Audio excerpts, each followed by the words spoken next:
목회자로 살아가면서 가장 마음이 어렵고 힘들 때가 언제인가를 생각해 보게 됩니다.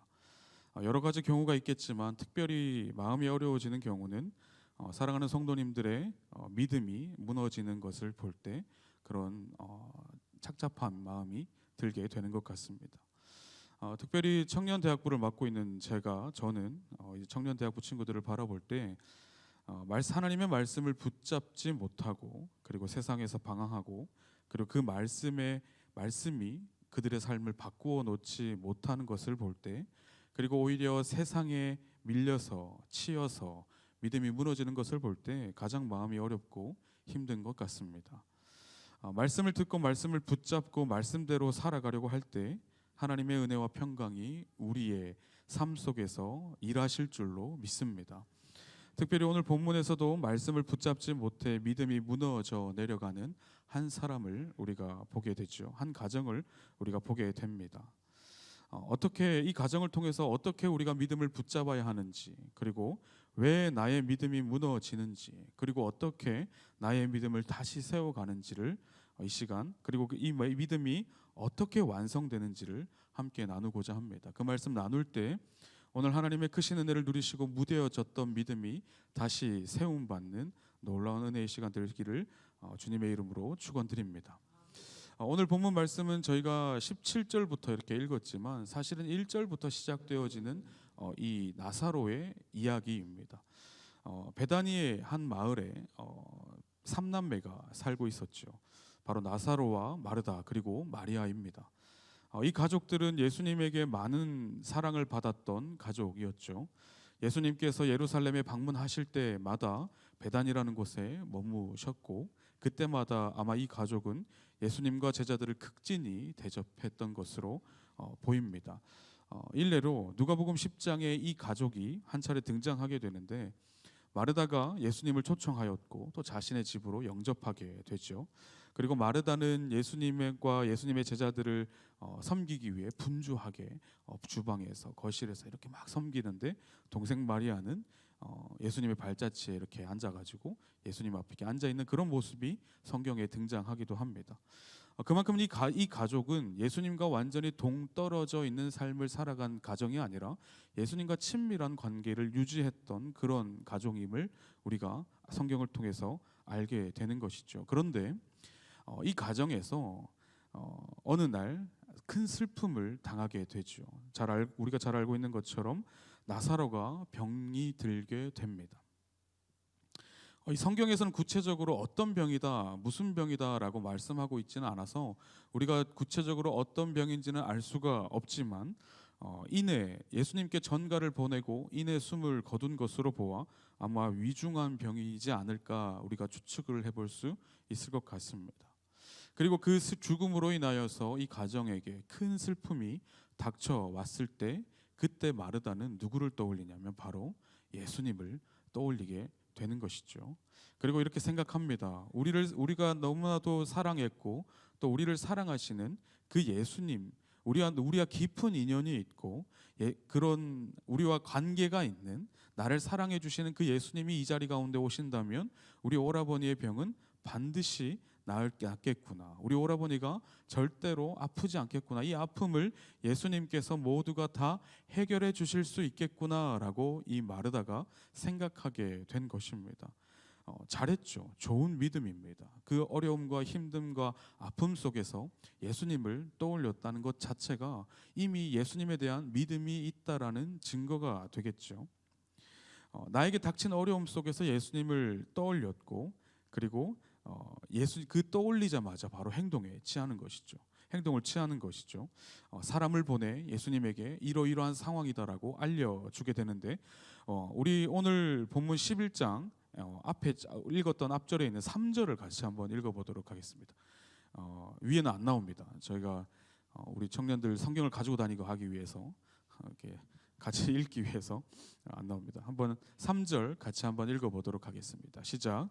이에 그 누이들이 예수께 사람을 보내어 이르되 주여 보시옵소서 병들었나이다 하니 아멘. 뭐라고 여기에 지금 표현이 되어 있죠? 사랑하는 자가 병이 들었다라고 표현되어 있습니다. 나사로를 그렇게 표현한 것이죠. 당신이 사랑하는 우리 오라버니가 지금 죽게 되었습니다. 병에 걸렸습니다. 이 말이 무슨 뜻입니까? 예수님 빨리 오셔서 우리 오라버니를 좀 고쳐 주십시오. 살려 주십시오. 낫게 해 주십시오. 우리 오라버니를 제발 회복시켜 주십시오라는 그러한 메시지를 예수님에게 바로 보낸 것이죠. 우리도 이런 기도하죠. 우리 앞에 닥쳐온 그 환난과 어려움, 그 앞에서 우리는 종종 예수님을 떠올리곤 합니다. 믿음이 좋으신 분들일수록 예수님을 더 간절하게 떠올리겠죠. 그리고 우리 앞에 놓여져 있는 그 문제들을 바라보면서 하나님 앞에 하나님을 떠올리고 예수님을 붙잡고 예수님에게 기도하는 것이죠. 예수님, 우리 앞에 놓여져 있는 이 문제를 해결해 주십시오.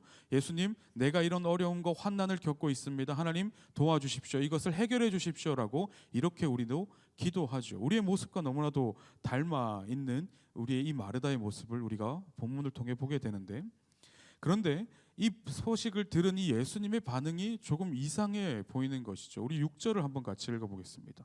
본문 6절입니다. 시작. 나사로가 병을 들었다함을 들으시고 그 계시던 곳에 뭐라고 표현되어 있죠? 병 들었다함을 들으셨습니다. 분명히 예수님께서는 병 들었다는 것을 들으셨던 거죠. 분명히 전달 받아셨습니다. 그런데 그곳에서 이틀을 더 유하기로 거하기로 결정을 하신 것이죠. 마르다가 사람을 보내고 예수님을 얼마나 기다렸겠습니까?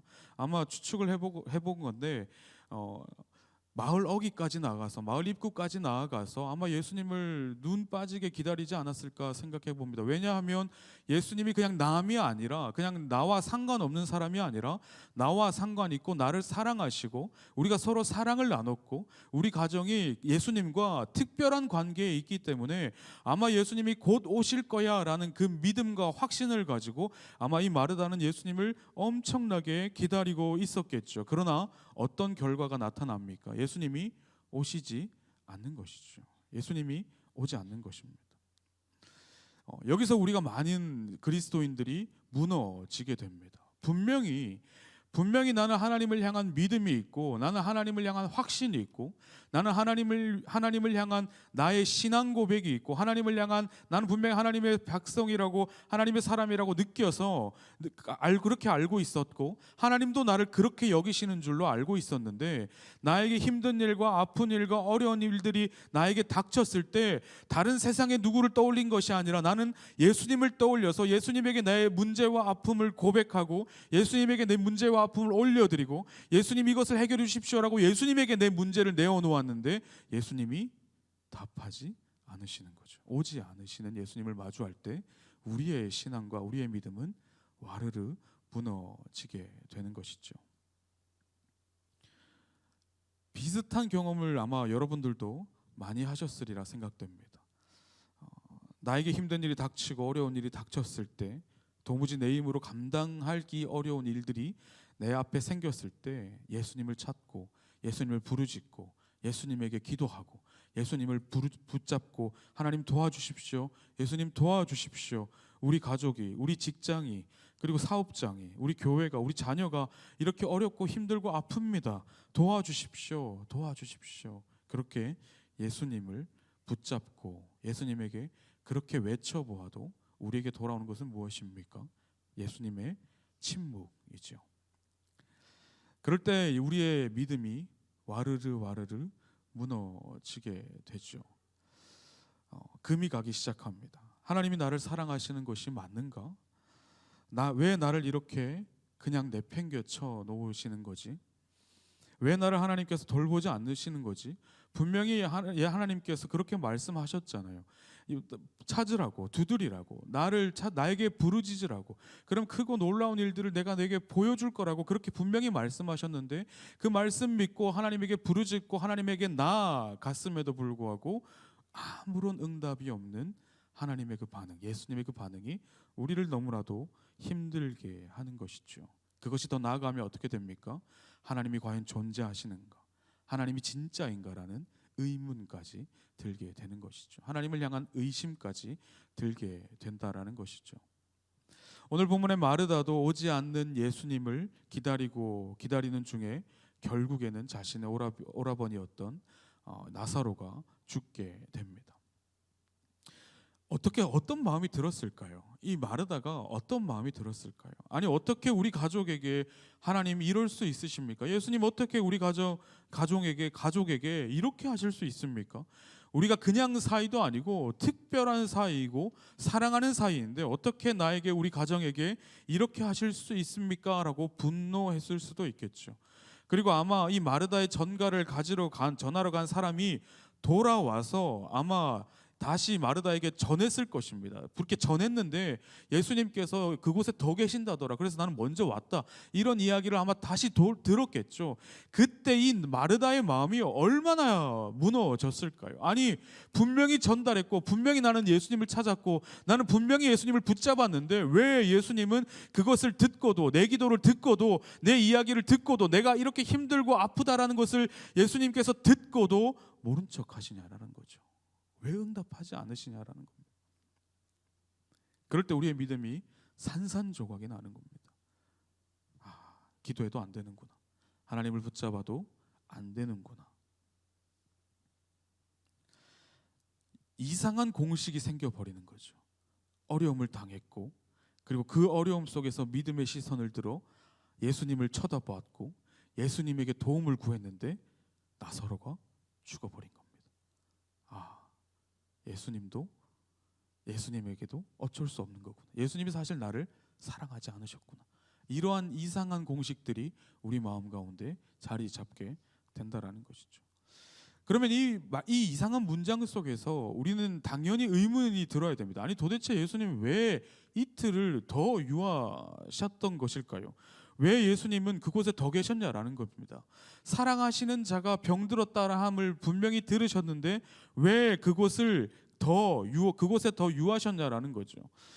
그리고 특별히 예수님은 병을 고치실 수 있는 능력을 당연히 가지고 계셨죠. 그리고 말씀하시는 것만으로도 바다를 잠재우시는 능력을 가지고 계신 분이었고, 말씀하시는 것으로 안진뱅이가 일어나고, 말씀하시는 것으로 맹인이 눈을 뜨고, 말씀하시는 것으로 백부장의 하인을 고쳐주시고 이방 여인의 딸을 고쳐주신 이러한 이적들과 기적들을 말씀함으로 인하여서 다 이렇게 세우실 수 있는 분이, 말씀으로 그 모든 것들을 회복시키실 수 있으셨던 분이 왜 바로 말씀하시지 않으셨냐라는 겁니다. 왜 이틀이나 더 그곳에 유하셨냐라는 거죠. 거기서 유한 것은, 거하신 것은 좋다 이거예요. 그러면 말씀이라도 하셔서 우리 오라버니를 살려주셔야 될 거 아니에요. 마르다가 지금 그것을 다 알고 있는데, 마르다가 예수님이 어떤 이적을 일으키셨고 마르다가 어떻게 예수님이 사람들을 살리셨는지를 다 듣고 보고 다 알고 있는데, 왜 그러면 거기 계셨으면 말씀이라도 해주셔서 우리 오라버니를 살려주셔야지 왜 말씀조차 해주시지 않느냐라는 거죠. 예수님의 행동이, 그리고 예수님의 이러한 모습들이 도무지 이해가 되지 않죠. 왜 오시지 않는 걸까? 왜 말씀하여 주시지 않는 걸까? 우리는 오늘 이 의문을 해결하기를 원합니다. 그리고 그 의문 해소의 힌트는 5절과 6절에 나와 있는데 우리 한번 함께 읽어보도록 하겠습니다. 5절 6절입니다. 시작. 예수께서 본래 마르다와 그 동생과 나사로를 사랑하시더니 나사로가 병들었다 함을 들으시고 그 계시던 곳에 이틀을 더 유하시고. 아멘. 분명히 제가 힌트라고 말씀드렸는데 더 이상하게 하게 되어버렸죠. 제가 좀 전에 6절을 읽었습니다. 이틀을 더 그 병들었다 함을 들으시고 그 계시던 곳에 이틀을 더 유하셨다라는 6절의 내용만 들어도 이해가 안 되는 상황인데 5절을 보니까 뭐라고 기록되어져 있습니까? 예수께서 본래 마르다와 그 동생과 나사로를 사랑하시더니라고 표현되어 있는 거예요. 그러니까 우리가 말씀을 볼 때 더 헷갈리기 시작합니다. 아니, 사랑하시는데 안 오신다고요? 사랑하시는데 더 이틀을 유하신다고요? 사랑하시는데 사랑하는 자가 죽어가는데 그거를 고치실 수 있는 능력이 있으신데 말씀으로 고쳐주시지 않는다고요? 아니, 도대체 어떻게 그럴 수가 있지? 도대체 어떻게 이런 일을 예수님이 이렇게 행동하실 수가 있지라고 도무지 이해가 되질 않는 거죠. 사랑하면 늦게 오는 게 말이 되나요? 사랑하는 사이 간의 시간 약속은 거의 무조건 지켜야 되는 거의 뭐 그런 거 아니겠습니까? 아닌가요? 아니, 코리안 타임이 존재한 거 하나요? 네. 정말 이해가 되지 않죠. 이해가 전혀 되질 않습니다. 그런데 이 본문을 원어로 보게 되면 한글 번역이나 NIV 번역에는 등장하지 않는 한 단어가 5절과 6절 사이, 정확하게는 6절 앞부분에 등장하게 되는데 어떤 단어가 등장하게 되냐면 그러므로라는 단어가 등장하게 됩니다. 그러므로. 이 그러므로라는 단어를, 이 접속사를 이 5절과 6절 사이에 집어넣기 전에는 예수님께서 이들을 사랑하셨다는 것과 그리고 이틀을 더 유하셨다라는 것이, 거하셨다라는 것이, 이게 연결이 안 되는 문장인데 어떻게 사랑하셨는데 이틀을 더 유하시는 거지? 이렇게 연결이 안 됐던 문장이 그러므로라는 접속사가 들어가면 어떻게 바뀌냐면 이렇게 바뀌게 되는 거죠. 예수님께서 이들을 사랑하셨습니다. 그러므로 그곳에서 이틀을 더 유하셨습니다. 그러니까 그러므로라는 이 단어가, 접속사가 여기에 들어가면 이 이틀을 유하신 이유가 무엇이 되는 겁니까? 이들을 사랑하셨기 때문에 이틀을 더 거하셨다, 유하셨다라는 거게 됩니다. 이 전혀 상관없던 이 문장이 그러므로라는 이 접속사가 들어가는 순간 이 예수님께서 이틀을 더 거하시는 그 상황이 왜 거하셨는가에 대한 대답이 이들을 사랑하셨기 때문에 이틀을 더 유하셨다라는 원인과 결과가 되어 버리는 거죠. 이틀을 더 유하시는 이유가 다름 아닌 그들을 사랑하셨기 때문이라고 성경은 이야기하고 있는 것입니다. 그러니까 우리는 지금까지 이렇게 생각했던 것이죠. 내가 힘들고 아프고 지치고 넘어지고 힘든 고통을 당할 때 하나님은 어디에 있는가? 왜 지금 내 앞에 나타나시지 않는 것인가? 왜 내 기도에 응답하지 않으시는 건가? 하나님이 과연 존재하시는 건가? 하나님이 나를 사랑하신다고 해놓고선 왜 나를 이렇게 내팽겨 쳐놓으시는 건가? 왜 나를 이렇게 힘든 고통 속에서 그냥 내버려 두시는 건가? 라고 이렇게 이야기했다면, 지금은 예수님께서 이렇게 이야기하고 계신 것이죠. 그러므로라는 단어가 등장함으로 문장이 이렇게 바뀌게 되는 것입니다. 내가 이 세상 그 누구보다도 너를 사랑하고 있기 때문에, 내가 지금 너를 이 땅의 모든 것들보다, 이 세상 모든 피조물들보다, 내가 창조한 그 모든 것들보다 내가 너를 사랑하고 있기 때문에 지금 가지 않는 것이다 라고 이렇게 문장이 바뀌게 되는 것이죠. 그렇다면 이 문장을 어떻게 우리가 받아들여야 하겠습니까? 아마도 이런 의미가 아닐까 생각해 봅니다. 이 사랑하는 마르다에게 가르쳐 주고 싶은 믿음이 있는데, 그 믿음은 나사로가 죽지 않으면 이 마르다가 배울 수 없는 믿음이었다라는 것을 우리가 추측해 볼 수 있는 것이죠. 그러니까 나사로가 죽어야만 우리가 배울 수 있는 믿음이 있다라는 것을 예수님이 말씀해 주고 계시는 것입니다. 예수님께서는 이 나사로를 결국에는 다시 살려 주시기로 이미 작정하셨습니다. 그러나 예수님께서 이 나사로가 죽었다라는 것을 그 무덤을 찾아갔을 때 예수님의 행동은 무엇이었습니까? 눈물을 흘리시는 것이었습니다. 슬펐다라는 이야기죠. 그 아픔을 함께 공감하고 있고 그 아픔을 함께 느끼고 있다라는 것을 우리가 기억해야 된다라는 것입니다. 그러니까 우리는 이 말씀을 이렇게 받아들여야 한다라는 것이죠. 내 삶 가운데 아픔과 어려움과 힘듦과 그리고 내가 감당하지 못할 어려움, 힘듦, 그 고통이 내 삶 가운데 찾아올 때 하나님이 응답하시지 않는다면, 하나님이 내 기도에 반응하시지 않고 내가 여전히 아무리 하나님을 붙잡고 기도해도 내가 여전히 이러한 힘듦 속에 거하고 있는 중이라면 하나님이 나를 버리셨어, 하나님이 나를 내팽개치셨어가 아니라 하나님이 나에게 가르치실 것을 가르치고 계시는구나 라고 우리가 믿음의 고백을 하나님께 드려야 한다라는 것입니다. 너의 아픔을 통해, 나의 아픔을 통해 배워야 할 믿음이 있다. 너의 힘듦을 통해 꼭 깨달아야 할 놀라운 진리가 있다. 결코 내가 너를 버리거나 떠난 것이 아니다. 이렇게 예수님께서 오늘 우리에게 말씀해 주고 있는 것입니다. 그 말씀을 붙잡고 신앙생활 하시는 저와 여러분들 다 되시기를 주님의 이름으로 축원드립니다. 그러나 시간은 계속 흐르고 계속해서 말씀을 보게 되는데 그러나 결국에는 나사로가 어떻게 됩니까? 죽게 되죠. 죽게 됩니다. 그리고 예수님께서는 나사로가 무덤에 들어간 지 나흘 만에 베다니에 도착하시게 됩니다. 그리고 이 소식을 들은 마르다는 예수님에게 달려나갔죠. 예수님께서 마을로 들어오시지 않고 마을 어귀에 들어오셨다라는 이야기를 듣고 마르다가 황급히 예수님에게 뛰어갑니다. 그 대화가 21절부터 27절까지의 대화 본문에서 나오게 되는데 우리 먼저 21절에서 24절까지의 말씀을 한번 같이 읽어보도록 하겠습니다. 21절에서 24절까지의 말씀입니다. 시작.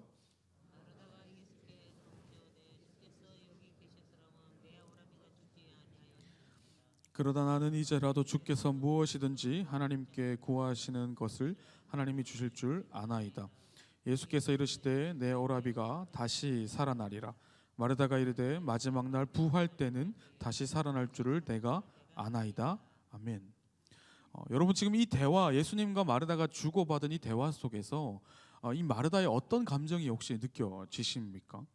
예수님께서 여기 계셨더라면 오라버니가 죽지 않았을 텐데 왜 늦게 오셨습니까? 왜 지체하셨습니까? 예수님을 향한 섭섭하고 원망하는 그러한 마음이 그대로 혹시 느껴지십니까? 저는 많이 느껴지는 것 같습니다. 그러니까 다시 그대로 이것을 다시 말하면 예수님에 대한 온전한 믿음을 가지고 있지 못한 것을 우리가 이 마르다의 행동과 마르다의 말과 마르다의 그 표현을 보고 우리가 알게 된다라는 것입니다. 그러니까 이 마르다는 지금 예수님이 이곳에 계셨더라면 우리 오라버니가 죽지 않았을 건데 예수님 왜 이제서야 오신 겁니까? 라고 예수님에게 불평하고 불만하고 원망하는 그런 말을 하고 계시는 것이죠. 그리고 결정적인 이유는 예수님께서 이 지금 지체하신 이유가 믿음을 주시기 위해서라고 말씀하고 계시기 때문입니다. 마르다도 그렇고 제자들도 그렇고 나사로가 죽어야지만 배울 수 있는 믿음이 있었기 때문에 예수님께서 지체하셨다라는 거죠. 그러니까 지금 이 마르다는 예수님께서 보시기에 예수님을 향한 하나님을 향한 온전한 믿음이 그 안에 있지 않았다라는 것입니다. 그러니까 마르다는 예수님을 향한 섭섭함과 원망과 사람을 미리 보냈는데 왜 예수님께서 지체하셨는지 그것에 대한 불신을 드러내고 있는 것이죠. 그리고 동생 마리아도 언니 마르다와 똑같은 반응을 보이는 것을 우리가 이후 말씀을 통해서 우리가 보게 됩니다. 그런데 예수님께서 이상한 말씀을 하시는 것이죠. 뭐라고 하시나요? 너희 오빠가 다시 살아날 거야 라고 이렇게 말씀을 하십니다. 이런 이상한 말씀을 하시죠. 불가능한 말씀을 하고 계신 것입니다. 무덤에 들어간 지 벌써 4일이나 지났고 시체가 부패하여 악취가 나는 그러한 상황인데 다시 살아난다라는 이상한 말을 하고 계신 것이죠. 마르다 입장에서는 이 말이 얼마나 이상한 말이겠습니까? 지금 시체가 썩어 있는데 예수님께서 그 시체가 다시 살아날 거야 라고 하는 이상한 말씀을 하고 있는 것입니다.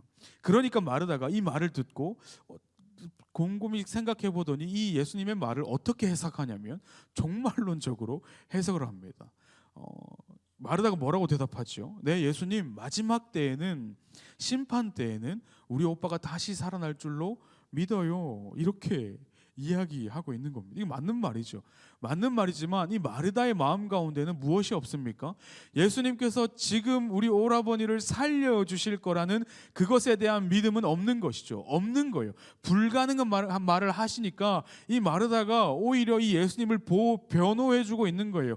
예수님, 그 말씀하신 거 내가 내 지식으로, 내가 지금까지 경험해본 이 지금까지 있었던 그 신학적인 지식으로, 종교적인 지식으로 내가 지금까지 신앙생활을 본 바 예수님께서 하시는 말씀은 아마도 이 오라버니가 종말 때, 마지막 날 때, 예수님께서 다시 이 땅 가운데 오실 때 우리 오라버니가 살아나겠군요 라고 말씀하신 거지요 라고 지금 이 마르다가 예수님에게 오히려 지금 이렇게 설명을 하신 거죠. 예수님이 그렇게 말씀하신 게 이 해석이 이렇게 많은 게 맞나요? 이렇게 지금 더 오히려 다시 얘기하고 있는 것을 우리가 보게 됩니다. 이게 무슨 상황입니까 도대체? 예수님께서 하시는 그 말씀이 마르다의 마음에 들어가지 않는 거예요.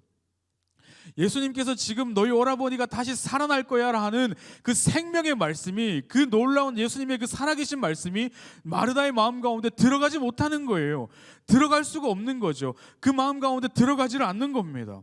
왜요? 지금 이 선포되어지는 그 말씀이 허공에 흩날리고 있는 메아리처럼 그냥 울렸다가 사라지는 그런 메아리처럼 예수님의 말씀이 그렇게 없어지고 있는 거예요. 왜요? 지금 오라버니가, 지금 나사로가 죽었거든요.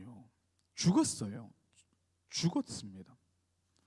지금 나사로가 죽기 직전이 아니라 지금 거의 죽을 뻔한 상황에서 예수님께서 오셔서 다시 살아날 거야 라고 말씀하신다면 그래도 어떻게든 믿어보. 왜냐하면 예수님께서 병자들을 치료해 오신 모습을 이 마르다가 계속 보았기 때문에 사람만 있다면 예수님께서 오신다면 이 오라버니를 살릴 수 있다라는 그 믿음이 있었기 때문에, 예수님께서 조금만 일찍 오셔서 죽지 않았을 때 오셔서 내가 다시 살아날 거야 라고 말씀하시면 그 말씀을 아마 믿었을 거예요. 그런데 지금 나사로가 죽었잖아요.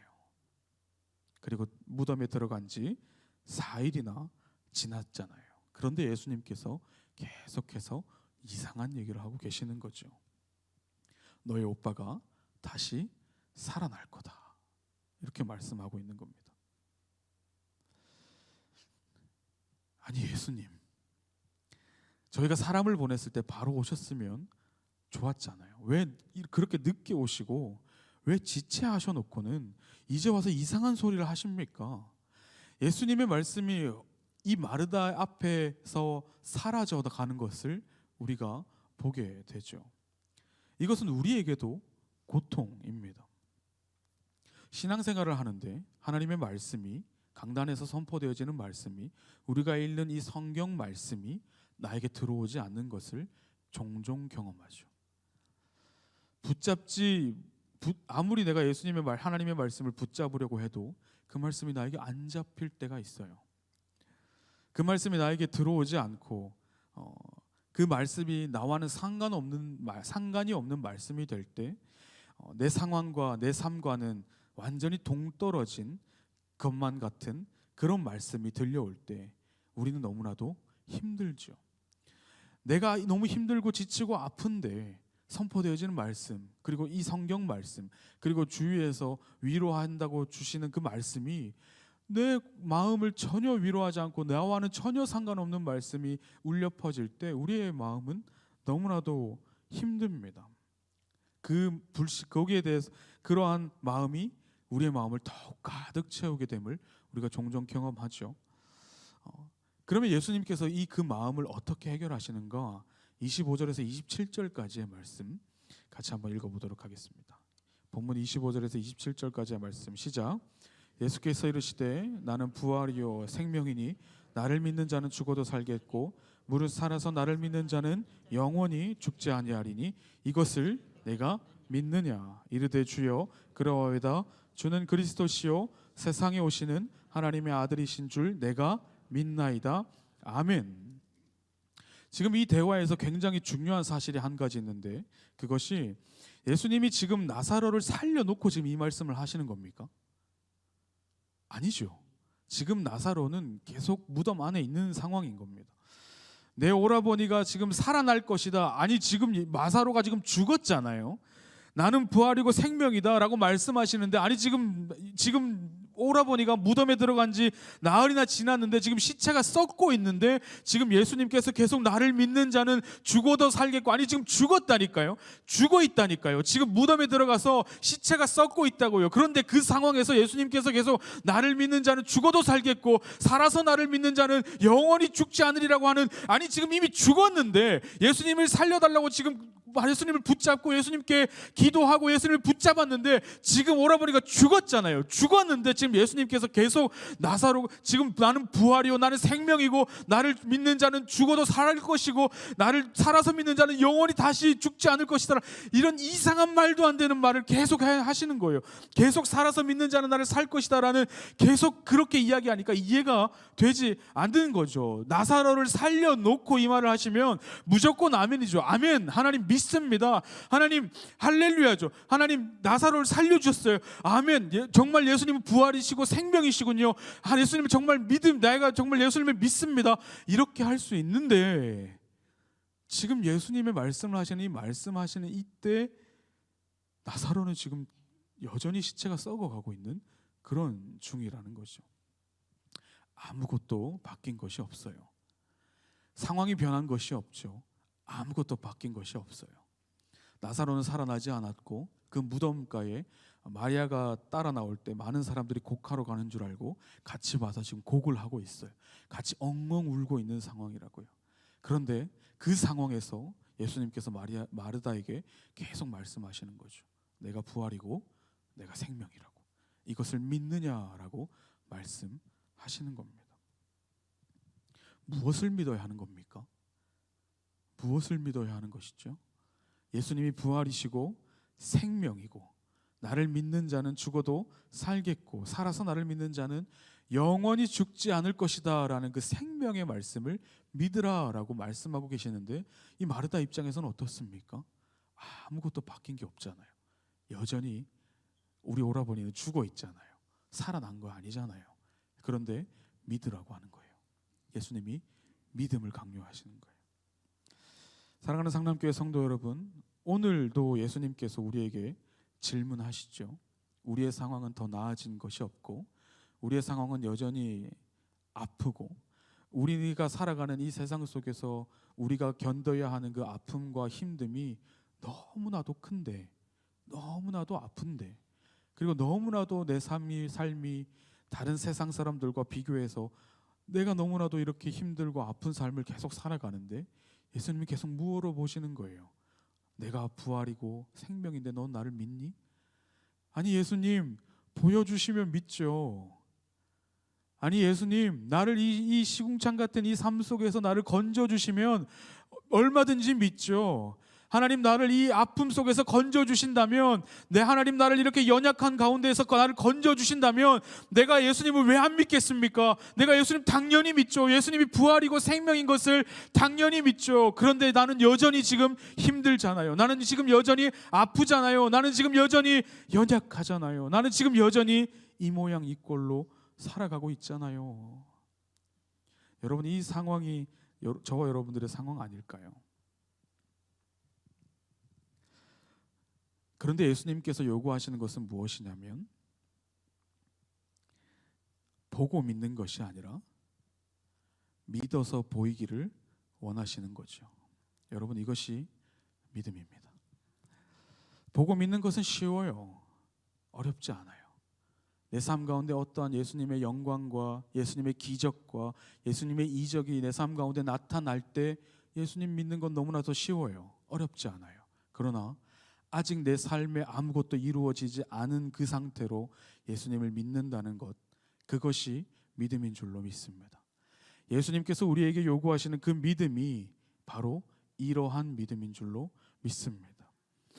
하나님, 지금 내 삶이 아무것도 바뀐 것이 없고 지금 내 삶이 여전히 나는 힘들고 연약하고 나는 지금 여전히 아픈 삶을 살아가고 있지만 그럼에도 불구하고 나는 하나님을 믿습니다. 나는 그러나 하나님을 향해 내 마음을 온전히 드립니다라는 이 믿음의 고백이 저와 여러분들의 고백 되시기를 주님의 이름으로 축원드립니다. 그렇게 이 믿음이 세워져 가는 거죠. 그러면 이 믿음의 결과는, 이 믿음의 완성은 어떻게 되나요? 오늘 제가 말씀의 제목을 믿음의 완성이라고 지었는데, 그럼 믿음의 완성은 도대체 어떻게 됩니까? 지금 이 중간 과정 가운데 어떤 일이 되어 있냐면, 이 마르다가 예수님에게 고백을 하죠. 주는 그리스도시여 살아계신 하나님의 아들입니다 라는 그런 멋진 고백을 해요. 그런데 한번 이 마르다의 고백을 우리가 한번 살펴보면 앞부분에 저희가 아까 전에 읽었던 앞부분에 보면 이 마르다의 고백 속에서는 어떻게 되어 있냐면 내가 압니다라고 표현을 하고, 그리고 그 뒤에 계속해서 예수님께서 질문하시고 고백하시자 이 마르다가 어떻게 고백을 바꾸냐면 내가 믿습니다로 고백을 바뀌게 됩니다. 그러니까 이 마르다의 고백이 점진적으로 믿음의 고백이 되어져 가는 것을 우리가 보게 되는 거죠. 그리고 참 멋진 고백을 하잖아요. 27절에 이르되 주여 그러하오다 주는 그리스도시요 세상에 오시는 하나님의 아들인 줄 내가 믿나이다 라고 그렇게 멋진 고백을 합니다. 신앙의 결정체인 고백을 합니다. 그런데 여러분 여기서 주목할 것이 있는데, 우리가 하나님 앞에 드리는 이 신앙 고백이 믿음의 완성을 뜻하지는 않는다라는 거예요. 우리가 하나님 앞에 멋진 신앙 고백할 수 있어요. 우리가 하나님 앞에 멋진 고백할 수 있죠. 멋진 나의 신앙을 고백할 수 있어요. 하나님 참 최고입니다. 하나님 최고예요. 하나님 멋지신 분입니다 라고 우리가 고백할 수 있어요. 우리가 기도할 때, 우리가 찬양 부를 때, 우리가 집회에 갔을 때도 그렇게 하나님 앞에 고백할 수 있어요. 그러나 그 고백이 믿음의 완성이 아니라는 거예요. 왜냐하면 그렇게 고백하고도 또 금방 넘어지는 것이 바로 우리거든요. 베드로가 그러지 않았나요? 베드로가 예수님께 그렇게 고백하죠. 주는 그리스도시요 살아계신 하나님의 아들이라고 그렇게 멋진 고백을 하고, 그 뒤에 예수님께서 자신이 고난당할 것을 말씀하시자 주님 그러면 안 됩니다. 고통당하지 마십시오라고 그렇게 바로 그가 무너지는 것을 보게 되죠. 그리고 예수님께서 사탄아 물러가라라고 하는 그 모습을 우리가 보게 되는 거예요. 그러니까 우리가 하나님 앞에 드리는 이 신앙의 고백이 우리의 믿음의 완성을 뜻하지는 않는다는 거예요. 그러면 왜 우리가 계속해서 이 신앙의 고백을 하나님 앞에 드려야 하는가인데, 그것은 왜 그러냐면 이 우리의 신앙의 고백이, 우리 하나님을 향한 그 믿음의 고백이 우리의 믿음의 방향을 결정해 주기 때문에 그래요. 우리의 삶의 방향을 결정해 주기 때문에 우리가 끊임없이 하나님을 고백하고 하나님을 향한 사랑을 고백하고 하나님을 향한 믿음을 선포해야 된다는 것이죠. 우리가 아까 전에 설교 전에 양손을 마음에 얹고 뭐라고 했죠? 나는 하나님의 사람입니다. 나는 말씀을 따라가는 사람입니다. 그 말씀이 나를 새롭게 할 것입니다. 아멘. 이것을 고백하는 이유가 그냥 하는 게 아니에요. 이 말씀, 내 고백을 통해서 이 고백을 한 번이라도 더 기억하고 이 고백이 내 삶의 방향을 정해주기 때문에 이 고백을 우리가 하는 것이죠. 그래서 우리가 신앙 고백을, 우리가 삶이 무너질 때라도, 삶이 다치고 넘어질 때라도 끊임없이 예수님을 향한 그 신앙 고백을 계속해야 해요. 그런데 그러면 도대체 신앙의 믿음의 완성은 언제 되냐라는 거죠. 언제 되는 겁니까? 믿음의 완성은 도대체 언제 되는지 한번 우리가 알아볼 텐데, 39절 40절 우리 같이 한번 읽어보도록 하겠습니다. 39절 40절입니다. 시작. 예수께서 이르시되 돌을 옮겨 놓으라 하시니 그 죽은 자의 누이 마르다가 이르되 주여 죽은 지가 나흘이 되었음에 벌써 냄새가 나나이다. 예수께서 이르시되 내 말이 네가 믿으면 하나님의 영광을 보리라 하지 않았느냐 하시니 아멘. 지금 마르다가 또 금방 무너진 거예요. 방금 전에 예수님은 살아계신 하나님의 아들입니다라고 그렇게 멋진 고백을 해놓고 정작 자신이 당한 그 슬픔 앞에 슬픔을 마주하자 바로 무너져 버린 것이죠. 예수님이 돌을 치우라라고 말씀하시니까 예수님 이미 시체가 썩어서 냄새가 나고 있습니다라고 그렇게 또 연약한 모습을, 믿음이 무너지고 신앙이 무너진 모습을 보이는데, 예수님께서 결정적으로 말씀하시는 말씀이 뭡니까? 네가 믿으면 하나님의 영광을 보리라라는 거죠. 여러분, 이게 우리의 삶 가운데 하나님의 은혜가 우리의 삶 가운데 들어오게 하는 가장 기본적이고 가장 확실한 믿음의 공식인 줄로 믿습니다. 우리는 하나님의 영광을 보여주면 믿는다라고 고백하잖아요. 하나님 나에게 보여주십시오. 그럼 믿습니다. 이렇게 고백하잖아요. 아니요. 그런데 신앙은 그렇게 흘러가는 게 아니라, 하나님의 은혜는 그렇게 흘러가는 게 아니라 네가 믿으면 하나님의 영광이 보일 것이다 라고 그렇게 말씀하고 있는 거죠. 여러분, 이것이 하나님의 은혜가 우리의 삶 가운데 들어오게 하는 신앙의 공식인 줄로 믿습니다. 그리고 예수님께서 뭐라고 말씀하십니까? 돌을 옮기라 라고 말씀하세요. 여러분, 마르다가 예수님이 돌을 옮기셨을까요? 아니죠. 아닙니다. 마르다가 돌을 옮겨요. 마르다가 돌을 옮깁니다. 신앙이 무너진 멋진 신앙을 고백하였지만 다시 그 슬픔을 마주했을 때 그가 신앙이 무너졌던 이 마르다가 결국에는 예수님의 말씀을 듣고 돌을 옮겨요. 그때 무슨 일이 일어납니까? 나사로가 살아나는 거예요. 그러면 우리가 이렇게 정리해 볼 수 있겠죠. 믿음이 어떻게 완성되는가?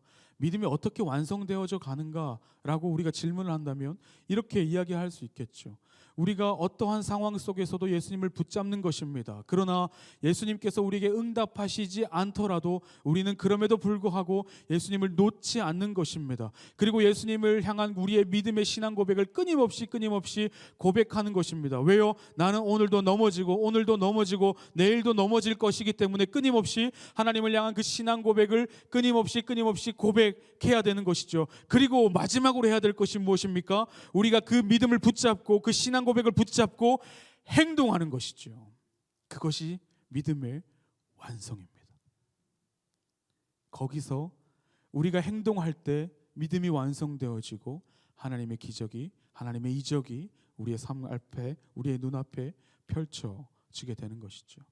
여러분 마지막으로 한번 따라해 보시겠습니까? 말씀을 듣고 말씀을 선포하고 말씀을 실행할 때 하나님의 영광이 나타납니다. 믿으십니까? 아멘. 그러한 은혜를 누리시는 저와 여러분들 다 되시기를 주님의 이름으로 축원드립니다.